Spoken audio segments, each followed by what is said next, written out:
Hello students, welcome in Maths Math classes. This is class 9 chapter 10 quadrilaterals exercise 10C from RS Agrawal. मेरे channel पर आपका स्वागत है और अगर आपको मेरे वीडियोस पसंद आते हैं, आपको समझ में आता है मेरा पढ़ाया हुआ, तो please don't forget to like share and subscribe. Comments भी दीजिए और जितना पॉसिबल हो सके इसको शेयर करिए. तो हम क्वेश्चन नंबर फर्स्ट और सेकंड कर चुके थे. अब हम क्वेश्चन नंबर थर्ड करेंगे. Exercise 10C. Get ready for the solution. चलिए तो क्वेश्चन पढ़ते हैं. In the adjoining figure ABCD is a parallelogram. ये रहा हमारा parallelogram. In which E and F are the midpoints. ये देखो E और F क्या है, मिड पॉइंट्स है ऑफ AB एंड CD. ये AB का है E मिड पॉइंट और CD का है F. If GH is a line segment, यहाँ पर GH जो है वो लाइन सेगमेंट है that cuts AD, EF and BC. देखो AD को और EF को और BC को ये कट कर रहा है. कहाँ? At GPH. AD को G पर, EF को P पर और BC को H पर respectively. Prove that GP is equal to PH. ये जो GP है ये PH के इक्वल होगा, ये हमें प्रूव करना है. तो ये देखिए मैंने फिगर ड्रॉ कर ली है और जो भी गिवन है वो लिख दिया है. और to prove GP is equal to PH ये प्रूव करना है. अब प्रूफ के लिए अब सोचना कैसे शुरू करेंगे ये सोचो. अब यहाँ पर मिड पॉइंट है तो आपने मिड पॉइंट थ्योरम तो पढ़ी है. अब वो ट्रायंगल में यूज़ होती है. तो यहाँ हम सोचेंगे कि क्या यहाँ पर कोई ट्रायंगल जैसा कुछ बन रहा है जिससे हम इसको यूज़ कर सकें. तो वो हमें दिख नहीं रहा है, लेकिन ये मिड पॉइंट हम कुछ और भी जगह यूज़ करते हैं. जैसे कि आप मिड पॉइंट थ्योरम हो गई और एक जब पैरेलल लाइंस होती हैं तो ट्रांसवर्जल्स हमें दिखते हैं और वो अगर इक्वल कट हो रहा है तो मीन्स इंटरसेप्ट थ्योरम हम सोच सकते हैं इसके लिए. लेकिन वो इंटरसेप्ट थ्योरम लगाएंगे कैसे? हमें लाइंस जो है पैरेलल, एक तो दो लाइन अगर कोई है पैरेलल तो होता है ट्रांसवर्जल. ठीक है, एनी टू लाइन पैरेलल और ट्रांसवर्जल. और अगर कोई तीसरी लाइन भी है वो भी पैरेलल है, ये तीनों लाइन पैरेलल है और फिर हम कुछ सोचते हैं कि ट्रांसवर्जल, वो इंटरसेप्ट जो थ्योरम होती है वो हमारा 3 और मोर देन 3 लाइंस के लिए यूज़ होगा. तो अब ज़रा देखना, यहाँ पर हमारे पास ये पैरेललोग्राम है. अब एक सेकेंड, ये जो पैरेललोग्राम है तो इसमें आप देख रहे हैं कि हम अगर यहाँ पर ये लाइन CD और AB ये तो आपस में पैरेलल होंगी क्योंकि opposite sides of parallelogram equal. ऐसे ही AD और BC पैरेलल होंगी. तो अब एक ये CD और AB और तीसरी अगर हम लाइन देखें पैरेलल तो GH, ये तो कुछ हिसाब बन नहीं रहा यहाँ पर अगर हम ले रहे हैं, क्योंकि हमें क्या इक्वल करना है? GP और PH. मीन्स ये जो इंटरसेप्ट कर रहे हैं, मीन्स ये वाला पार्ट इंटरसेप्ट वाले पार्ट हो गए जो ट्रांसवर्जल को कर रहे हैं. ठीक है, तो ये हमें इक्वल करने हैं. तो ट्रांसवर्जल के रूप में ये काम कर रहा है.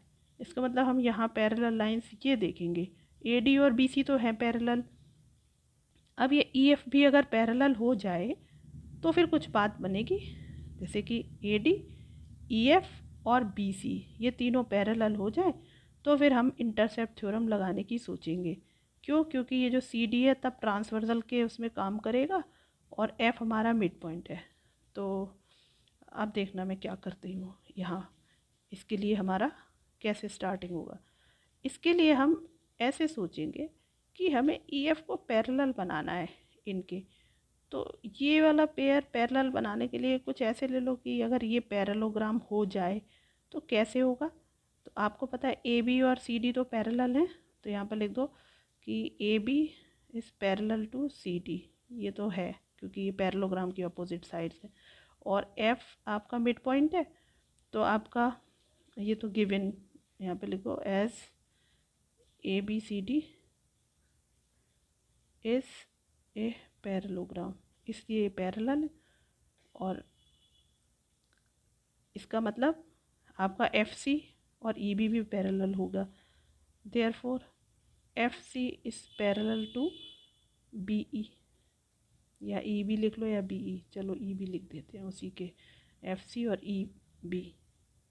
ठीक है, ये पैरेलल आपका, जब बड़ा पार्ट पैरेलल है तो उसका कोई पार्ट भी जब बड़ा पैरेलल है लाइन सेगमेंट तो उसमें कोई पार्ट है वो भी पैरेलल ही होगा। तो ये पैरेलल एक पार्ट तो हमें मिल गया। अब अगर ये आपस में इक्वल भी हो जाए तो इक्वल क्यों होंगे? जब ये ऑपोजिट साइड्स इक्वल होंगी, A B is equal to C D, opposite sides equal in parallelogram. ठीक है, तो यहाँ पे लिखो साइड्स ऑफ पैरेललोग्राम। ठीक है, ऑपोजिट डाल दो, ऑपोजिट साइड्स ऑफ पैरेललोग्राम। ये ऑपोजिट साइड्स ऑफ पैरेललोग्राम है इसलिए इक्वल है, तो इनके हाफ भी इक्वल होंगे। ये एफ मिड पॉइंट है सी डी का और ई है ए बी का मिड पॉइंट, तो ये हाफ हो गए और ये भी हाफ हो गए, तो F C is equal to E B. Therefore यहाँ पर डाल दीजिए F C is equal to E B. ठीक है, तो जब हाफ इक्वल हो गए तो आप देखते हो कि अगर इस तरीके से होता है कि पैरेलल भी हो और इक्वल भी हो एक पेयर, तो उससे बना क्वाड्रिलेटरल जो है वो पैरेललोग्राम होगा। ठीक है, तो हमारा बी सी एफ ई, या कैसे भी आप लिख दो, it implies B C F E is a parallelogram. अब हमें पता चल गया कि ये हमारा एक पैरेललोग्राम है। अब जब ये पैरेललोग्राम हो गया तो फिर ये साइड इसके पैरेलल हो गई, कौन सी? एफ ई और बी सी।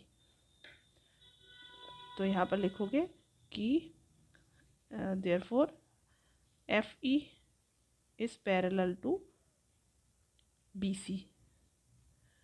अब ये एफ सी बी सी के पैरेलल हो गए और बी सी हमारी ए डी के पैरेलल थी, क्योंकि ये पैरेललोग्राम की साइड ऑलरेडी आपस में पैरेलल होंगी। तो यहाँ पर भी आप इसको B C is parallel to A D.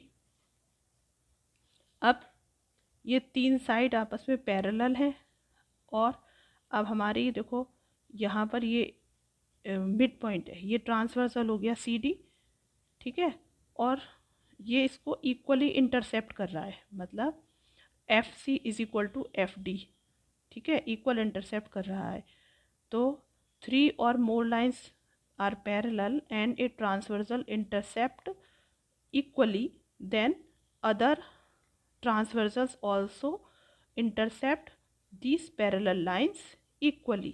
ये हमारी इंटरसेप्ट थ्योरम कहती है कि अगर 3 या 3 से ज़्यादा पैरेलल लाइंस हैं और उसको ट्रांसवर्सल जो है वो इक्वल इंटरसेप्ट कर रहा है, तो और बाकी के जो और भी ट्रांसवर्सल होंगे वो उन पैरेलल लाइन को इक्वल इंटरसेप्ट करेंगे। तो यहाँ पर ये जो जी एच है ये भी एक ट्रांसवर्सल है इन पैरेलल लाइंस के लिए, बी सी एफ ई और ए डी के लिए, तो ये भी इक्वली इंटरसेप्ट करेंगे। Means G P is equal to P H by intercept theorem. तो ये लिखेंगे कैसे, अभी मैं स्टेप्स आपको दिखाती हूँ। यहाँ पर बस आप ये लिख दीजिए, शॉर्ट में लिख दो, because D F is equal to F C,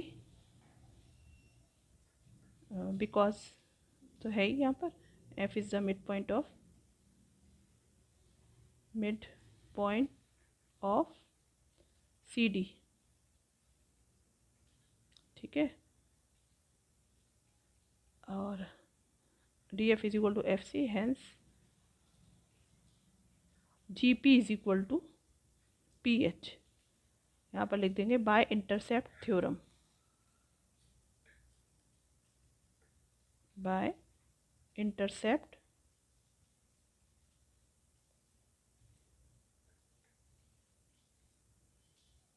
theorem. तो बस ये कुछ नहीं है, आपको इतना स्ट्राइक करना चाहिए कि यहाँ पर हम थ्योरम कौन सी यूज़ करेंगे। आप मिड पॉइंट की सोचेंगे तो मिड पॉइंट के लिए ट्रायंगल की ज़रूरत पड़ती है थोड़ा। ठीक है, और यहाँ पर आप देख रहे हैं पैरेलल लाइंस हमें दिख रही हैं, तो उसका यूज़ करें। पैरेललोग्राम दिया है, उसका यूज़ करके, ट्रांसवर्सल का यूज़ करके हमें सीधे स्ट्राइक करेंगे हमारे माइंड में कि हम इंटरसेप्ट थ्योरम यूज़ करें इसमें। और कैसे करेंगे वो मैंने आपको बिल्कुल एक्सप्लेन कर दिया है, जो कि आपको आई थिंक बहुत अच्छे से समझ में आया होगा। तो मेरे चैनल को अभी जा कर के प्लीज़ लिंक पर जाइए और सब्सक्राइब करिए। और इससे पहले कि हम दूसरा क्वेश्चन सॉल्व करें, और आप लोग प्लीज़, ये मेरी रिक्वेस्ट है, चैनल को सब्सक्राइब करिए, लाइक करिए, शेयर करिए और कमेंट्स भी दीजिए। चलिए नेक्स्ट क्वेश्चन देखते हैं। M and N are points on opposite sides AD and BC of a parallelogram ABCD। तो हमारा एक ABCD पैरेललोग्राम है जिसमें ये M और N पॉइंट दिए हुए हैं इन साइड्स पर, such that MN passes through the point of intersection O of its diagonals AC and BD। ठीक है, तो अभी हम फिगर बनाएंगे, उसके डायगनल्स बनाएंगे। तो जो MN पास होगा वो O से पास होगा, जो कि जहाँ डायगनल इंटरसेक्ट करते हैं। Show that MN is bisected eight O। और ये हमें शो करना है कि MN बाइसेक्ट करता है O पर। तो देखिए एक पैरेललोग्राम हमने ड्रॉ कर लिया ABCD। अब M और N पॉइंट्स हैं ऑपोजिट साइड्स AD। तो AD पर तो M है, यहाँ पे हमारा कोई M हो गया पॉइंट, और BC पर N है, BC है, इस पर कहीं हमने N ले लिया। ठीक है, अब क्या बोला इन्होंने कि M N N are points on opposite sides AB and BC of a parallelogram ABCD such that MN passes through। ये MN हमारा पास हो रहा है कहाँ से? Through the points of intersection O of its diagonals ACN। तो पहले हम डायगनल्स ही ड्रॉ कर लें। ये हमारा AC हो गया और ये हमारा डायगनल BD, और जो MN है वो ऐसे पास हो रहा है यहाँ, ये O पॉइंट है। ठीक है, तो जो गिवन है वो आप लिख ही लो, लिख लोगे, मैं बोल देती हूँ। अब मैं यहाँ पे डायरेक्ट प्रूफ दिखाऊंगी इसका। गिवन में आप लिख दीजिए कि ABCD इज़ अ पैरेललोग्राम और AC and BD are diagonals and M and N are a line segment passing through the point O। ठीक है, अपने अकॉर्डिंग लिख लीजिएगा इसमें गिवन। बहुत ज़रूरी नहीं है बहुत लेंदी लिखें, शॉर्ट में भी लिख सकते हैं आप। और आपको जो ये तो हो गया गिवन, अब टू प्रूव में आपको जो करना है यहाँ पे लिख दीजिए, वो लिख देते हैं टू प्रूव। क्या प्रूव करना है आपको? कि MN is bisected eight O। ये जो MN है वो O से बाइसेक्ट हो रहा है, मतलब OM is equal to ON करना है। तो आपको यहाँ पर ये लिख दीजिए सिर्फ शॉर्ट में OM is equal to ON। ठीक है, ये तो हमें प्रूव करना है। अब प्रूफ के लिए फिर सोचो क्या करना होगा। प्रूफ के लिए कोई थ्योरम यूज़ हो पा रही है यहाँ पर? सोचो, कहीं मिड पॉइंट थ्योरम, कुछ मिड पॉइंट दिए कहीं? क्या मिड पॉइंट ऐसे तो कोई गिवन है नहीं। ये हमें अंडरस्टूड है कि डायगनल्स जो होते हैं पैरेललोग्राम के वो बाइसेक्ट करते हैं, ये तो हमें पता है। तो उसका देखेंगे क्या यूज़ होगा। और वैसे तो कोई ऐसा मिड पॉइंट स्पेशली तो दिया नहीं है। और यहाँ पर कोई तीन ट्रांसवर्सल नहीं दिख रहे। ये चलो तीन ट्रांसवर्सल नहीं, तीन पैरेलल लाइंस कहीं दिख रही हैं आपको? नहीं दिख रही ना। AB और ये CD पैरेलल हो गई ऑपोजिट साइड्स, ये इसके पैरेलल हो गई AD BC के। कोई तीसरी भी नहीं दिख रही है।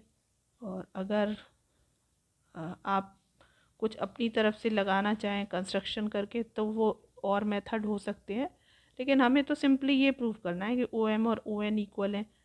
मीन्स ये साइड आपकी ये और ये इक्वल। तो कुछ और सोचो क्या यूज़ कर सकते हैं हम।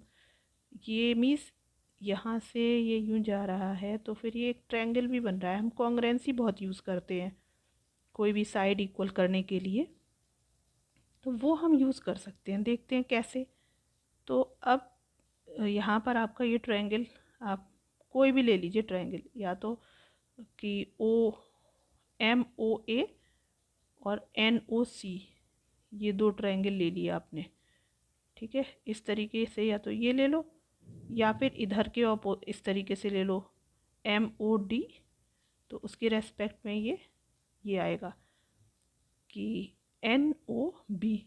तो कोई भी आप पेयर बना लीजिए, चाहे इन दोनों का बनाइए या जो मैंने अभी बताए थे ऐसे। तो हम ये ले लेते हैं इन ट्रायंगल AOM एंड दूसरा ट्रायंगल कौन सा बताया, AOM, ए के रेस्पेक्ट में पॉइंट CON। ये दो ट्रायंगल लिए। तो अब देखते हैं क्या कॉन्ग्रुएंसी कौन सी लग रही है। तो देखो ये तो अपोजिट, आपके वर्टिकली अपोजिट एंगल्स हो गए। और क्या हुआ, और ये पैरेललोग्राम है तो अपोजिट साइड पैरेलल, तो इनके एंगल्स भी हम इक्वल दिखा देते हैं। यहाँ पर ये एंगल आपका इसके ऑल्टरनेट ऐसे डाल दो, ये ऑल्टरनेट इंटीरियर एंगल्स इक्वल हो गए, ठीक है। ये ऑपोजिट हो गए वर्टिकली ऑपोजिट एंगल्स। और अभी मैंने बताया था कि पैरेललोग्राम के जो डायगनल्स होते हैं वो इक्वली बाइसेक्ट होते हैं, तो मतलब AO is equal to OC, ठीक है। तो मैं यहाँ पे इस पर क्रॉस का साइन लगा दे रही हूँ जिससे आपको समझ आ जाए। तो डायगनल यहाँ पर बाइसेक्ट हो गया। तो अब आपको कॉन्ग्रुएंसी के लिए 3 कॉरस्पॉन्डिंग पार्ट्स मिल गए। तो ASA कॉन्ग्रुएंसी लग गई और हमारे ये दोनों ट्रायंगल AOM और CON कॉन्ग्रुएंट हो गए। जब ये कॉन्ग्रुएंट हो गए तो CPCT से हमारे OM is equal to ON, ठीक है। तो मैं भी स्टेप्स यहाँ शो कर दूँगी और आप उसको देख लेना। ये है इसका प्रोसीजर। तो ये हमारे क्वेश्चन नंबर 4 के स्टेप्स हैं जो मैंने अभी एक्सप्लेन किए हैं, ठीक है। इसके बाद हम क्वेश्चन नंबर 5 करेंगे। प्लीज़ आप चैनल की लिंक पर जा कर के चैनल को सब्सक्राइब करना नहीं भूलिए अगर आपको मेरे वीडियोज़ अच्छे लगते हैं तो। Next question 5।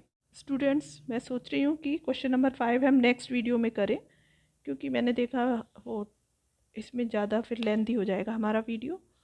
तो जो कि अब हम आगे दूसरा वीडियो शेयर करेंगे तब हम क्वेश्चन नंबर 5 और 6 करेंगे।